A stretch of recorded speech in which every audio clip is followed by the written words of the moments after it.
Hello everybody, it's Andy Mack here to bring you an update in regards to the hobby. I think I last spoke, my projects were in motion were my American Civil War project, 2mm, using a regular 2mm miniatures and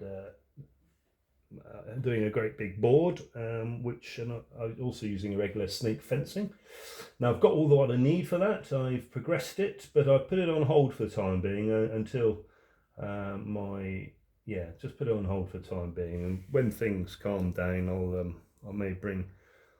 will bring it back. But yeah, just I'll put it on hold. So that will come back though. I'm look forward to that when it does, because I do enjoy doing it, and I'm very love all that sort of thing. But just the way things are currently, I've just put that project on hold.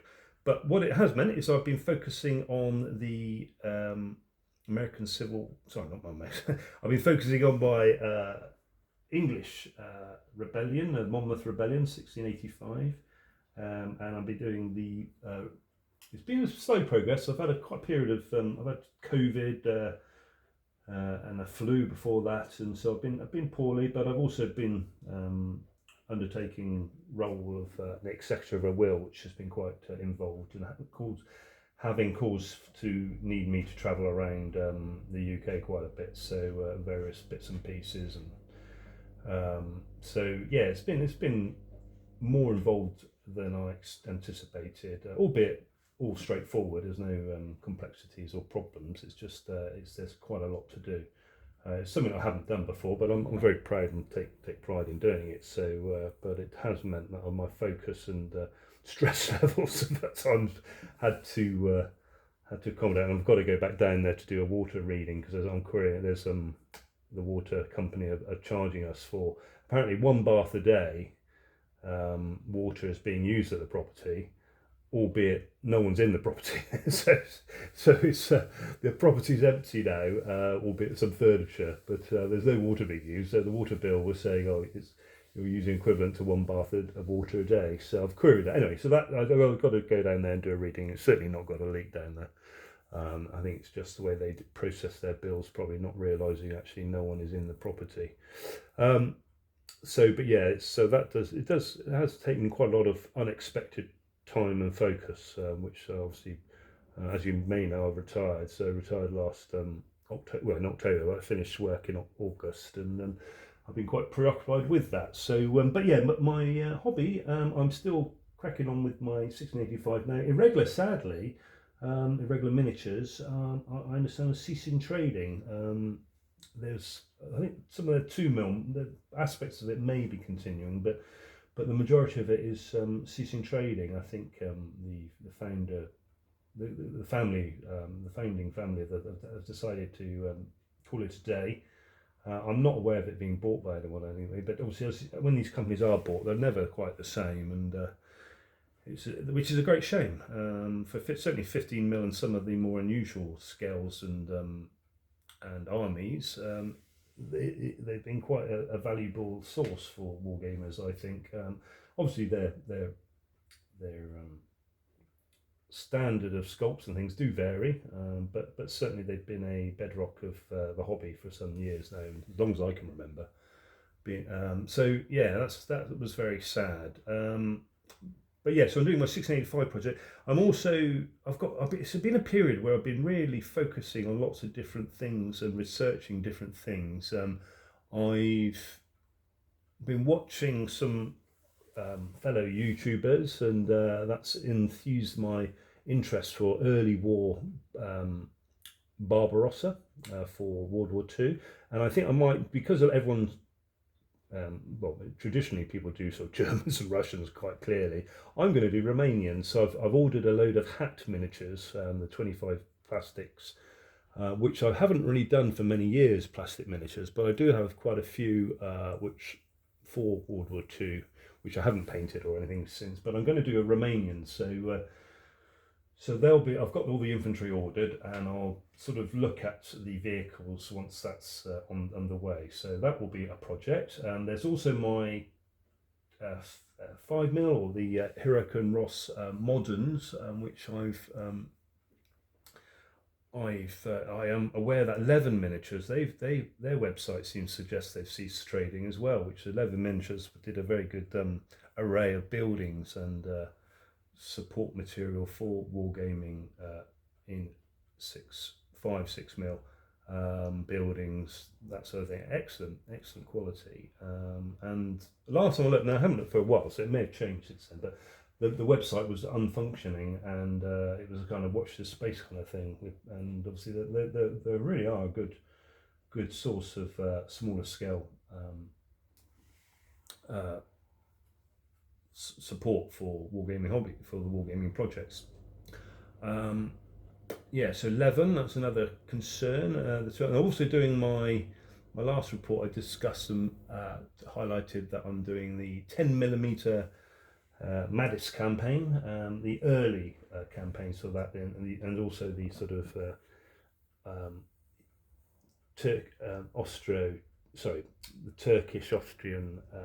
Turkish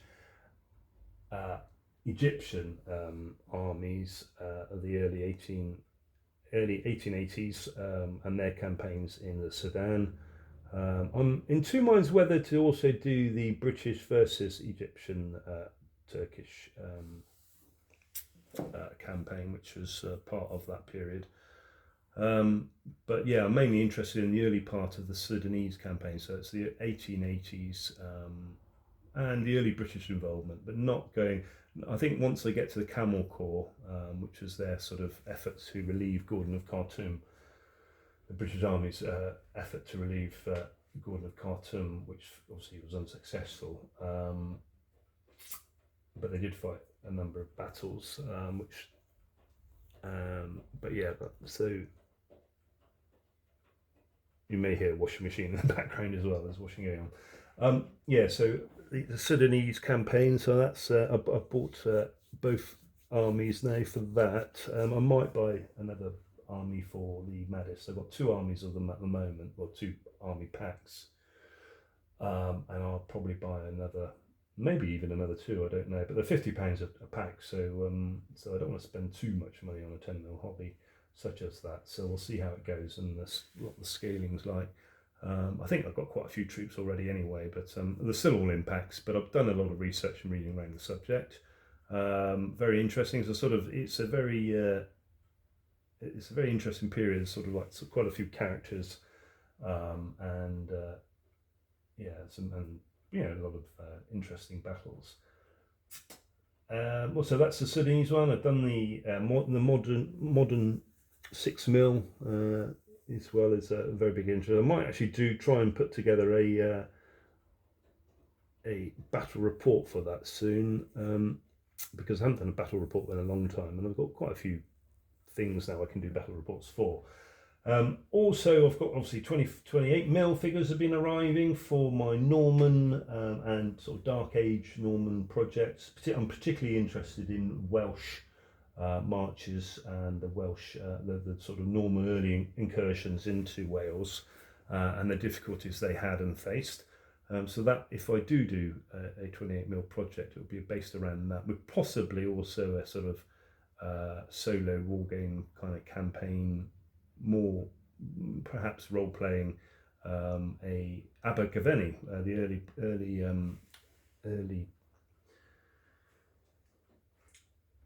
early community that was built at Abergavenny with a sort of Norman Motte and Bailey castle, and it was very much a frontier place for quite a while, so it sort of struggled with all the challenges that a Norman frontier town and castle had in that period. It certainly wasn't a flourishing Norman bastion. It was a frontier place for quite a while, and that might be quite interesting to wargame on things like supply and lack of, and isolation really. Although obviously Normans were quite premier in terms of their troops and things like that, but there were quite a few times when they lost battles, and obviously, and certainly at Abergavenny in the that would be 1080s, late 1070s, 1080s.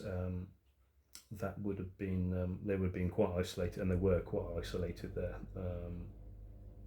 So yeah, I thought that might be interesting. And it might be just a sort of dice and paper role-playing game with a wargaming element, which might do for myself.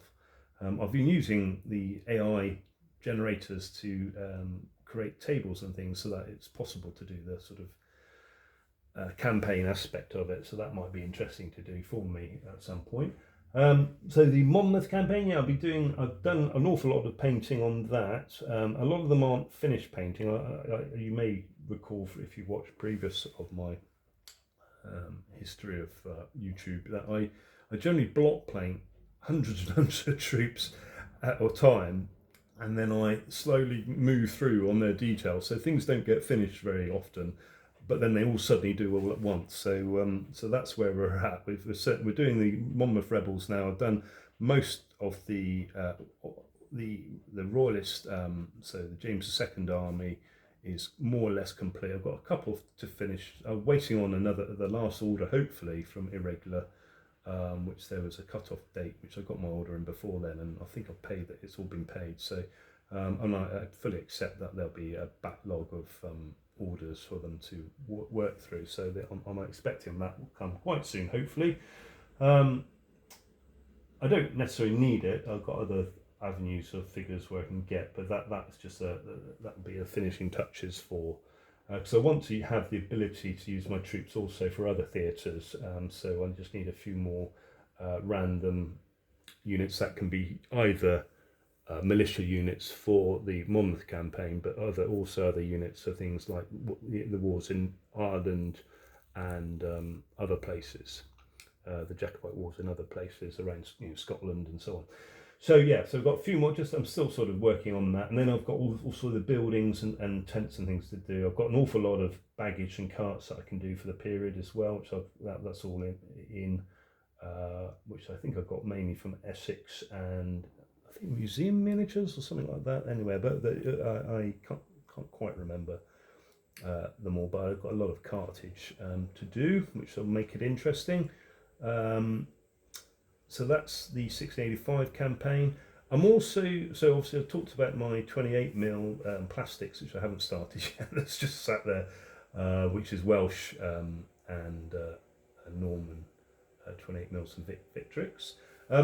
Interestingly, I also have recently, i.e. this arrived today, got Midgard, and I've obviously been watching and following with interest what people have been saying about Midgard, which is a book here from the stable of Tufat Lardis, and it's written by a guy called James, what's his name, Morris, is it? James Morris? Is it on the front here? No, must be on here somewhere. Yeah, James Morris. And it's got good reviews basically. I watched Little Wars a bit. I've been brought up Little Wars a little bit because of their they goof about quite a lot, and I don't watch wargaming channels for people to goof about too much. But and so I blow hot and cold with some of the channels that are like that. I rather than get straight to the meat and show what we're there to watch. But I do understand that some people like sense of humours and things and that kind of thing. But I'm not. I can remember going to a comedy night once, and I sat through a whole show of a comedy night in London with friends and I think friends and colleagues from work, but and I didn't find one bit of it funny. So yeah, it's possibly more me not appreciating the humour than.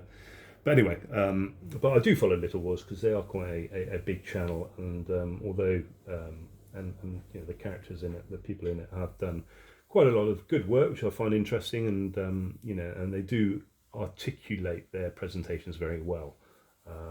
So yeah, the Little Wars mixed bag for them more recently, because I don't like the goofing around so much, but when they do their stuff, it's usually done to quite a good standard and high standard, and I've got a lot of time for their enthusiasm and presentations for the hobby and commitment, so that's very good. But yeah, so they did a review which gave it a very high regard, and I also have been looking for further rules for I've got a very large Wars of the Roses collection, which still got soldiers to paint for it.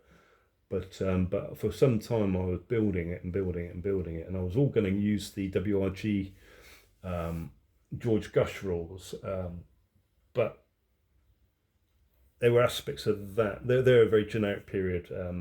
They're very good Renaissance rules, but the Wars of Roses is at the very start of the period for them. So I think they go up to sort of 17, late 1685 to 1420 to 1685, something like that. So which puts the Wars of Roses right at the start of the period, and there are some aspects of it which aren't very in character for the Wars of Roses. So the soundbites I got from, and obviously the Little Wars did do a presentation for, and did try it for the Battle of Bosworth. So I think they used 28mm. I would use 15, but the upshot being, it's got quite good reviews from a number of people now. So I thought I'd buy it. And also I do like the Dark Age period. I bought a number of books covering the Dark Age period from an old YouTuber back in the day, and haven't read them yet, but he recommended a number of books. I can't remember what his channel was. He hasn't done Sunny for quite a long time, but he was an artist who did a channel, and he recommended 3 books, which I bought all 3, which were from a guy by Mark Adams, is it? I think he did, Mark Adams being the author. I can't remember. They're all to do with sort of Dark Age Britain, Northumberland being one area looked at, and other ones sort of more generic. Land of Giants, I think, is one of the titles. But they cover sort of Arthurian Britain. So anyway, Midgard, it seems to be able to cover quite a few areas, and also there's a fantasy element as well, which you can include, which I've even got some old fantasy stuff, which I've always been toying with the idea of doing a Warmaster army.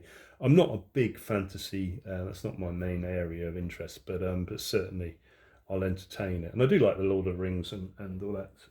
I do follow that. So yeah, so I literally arrived today. So it's a very well put. I don't know if it's got any typos things, but it certainly looks very glossy and well put together. And people that I've seen on YouTube seem to be talking about it with enthusiasm, without the sort of I've just been given a free copy, so I'd say it's really good. and although I get people do flip throughs, like actual reviews, it's quite rare. A lot of people seem to do flip throughs, which are, and without actually really doing much in terms of playing or criticising works. It's always favourable in general terms. The item, but this certainly looks good artwork, and lots of diagrams which are helpful for getting your head around what doing battles, how the rules are articulated and play out. So yeah, Midgard. So I'll look forward to having a go at that. I'm not one for tokens and things, which I understand this does involve some sort of tokens and things are needed. I don't like rules that are like that too much, and I'm usually not very into dice heavy games either, but so there's a number of warning bells which are sounding, but if all the people that are saying it's a good set of rules and accommodates medieval and the sort of heroics of the periods, which make it fun and interesting, and adds a bit of character to a war game, then I'm willing to put it on my shelf, and so I've put that on my shelf. I'll have a look at that and hopefully accommodate in the Wars of Roses and some other periods. So that's where we're at the moment. I'm going to have to be doing buildings and stuff for I've been doing a lot of research around the period. And for 1685, I want to do a map as well. Get a good map that covers the campaign areas, because I think that might make it interesting, having a sort of campaign element to it. It's been a bit slow, and and one of the problems and challenges was getting the actual sufficient variety of troops that gives a sort of more rebellion presentation of the units, rather than a sort of regimented, because they were obviously, a lot of them were conscripts and people brought off the streets to form the units. There were I think there was some veterans, and like anything, it would have appealed to a number of people who were experienced in war as well, would have probably gravitated or been involved. And I think certainly one of the regiments was quite a of the rebels until one of the regiments was quite a well drilled and trained unit. And bearing in mind, conscripts, you know, the campaign lasted a number of weeks, so they would have had plenty of time to learn weapon drill and, you know, how to fire muskets and things like that. And so, to what extent, they used to call it the Pitchfork Rebellion, and although there were certainly scythes and things were used for as a sort of concern to deal with cavalry, you know, farming implements and tools put together as into units to try and use to deter cavalry attack. And I'm quite certain that they had a shortage of weapons. But when the actual Battle of Sedgemoor actually occurred, because the army did shrink quite a lot. It was a very large army at one point. 10, you know, they reckon in the numbers around sort of 7 to 10,000. But by the time Sedgemoor happened, there'd been a number of desertions, and the army shrunk quite a lot. So, to what extent there was actually a weapons shortage, and they did give a showing of themselves when the initial battle started. There was certainly a firefight for a period of time, which and it was only really in my understanding, once the cavalry were able to get on the flanks that and deal with the poor cavalry of the rebels, and you know, outnumbered cavalry of the rebels, they were exposed, and which caused a rout. So yeah, there's a lot of discussion around to what extent they were in actual fact poor morale and poorly drilled army. Bearing in mind the actual Royalist army didn't have much experience with it either. That was a very sort of green army in many ways. And the suggestion is the guard units for the Royalist army would have been, you know, like a C-class type affair, and the others more like D-class. So in the sort of traditional wargaming morale and discipline gradings, because they weren't experienced fighting units at that point. I think some of them had seen some action or been brigaded, but I think the units that were called over from Holland, or the ones that were more experienced, didn't actually play part in the campaign particularly. I might be wrong on that, but I'm pretty certain that's the sort of general take, is that they were fairly standard. The Royalist army was fairly standard, and the Rebel army was probably a bit below standard, but a number of units were pretty okay, having been drilled, and also a number of people would have gravitated to the rebellion who were experienced in warfare. So, and I think Monmouth brought a load of, or some people with him who were experienced or trained and able to train conscripts effectively. I think they would have had lack of weapons certainly at some points, but in terms of the pinch of the battle, to what extent lack of weapons would have featured. I think the main problem was dealing with the cavalry and the firefight aspect of it. Possibly, yeah, I don't know to what extent. I think the cavalry were able to prevent the battle coming to a head, really. But well, yeah, we'll see. We'll see how it goes. But yeah, that's me really. So it's Andy Mack. I'm just trying to think any other news or things of note. I mentioned about my Romanians for rapid fire, did I? Yeah, I plan to do Romanians for rapid fire, having watched other people. I've got a load of hat miniatures, plastic hats coming. So yeah, that's so I've got quite a lot on the go at the moment, really. So it's not finishing any of it, but it's interesting. So yeah, Andy Mac, thanks for watching, and keep up with your posts, and even if it's just like me, not doing a great deal, just put a post up, and it's interesting to hear your views on the hobby and how you're getting along. Andy Mac, bye for now.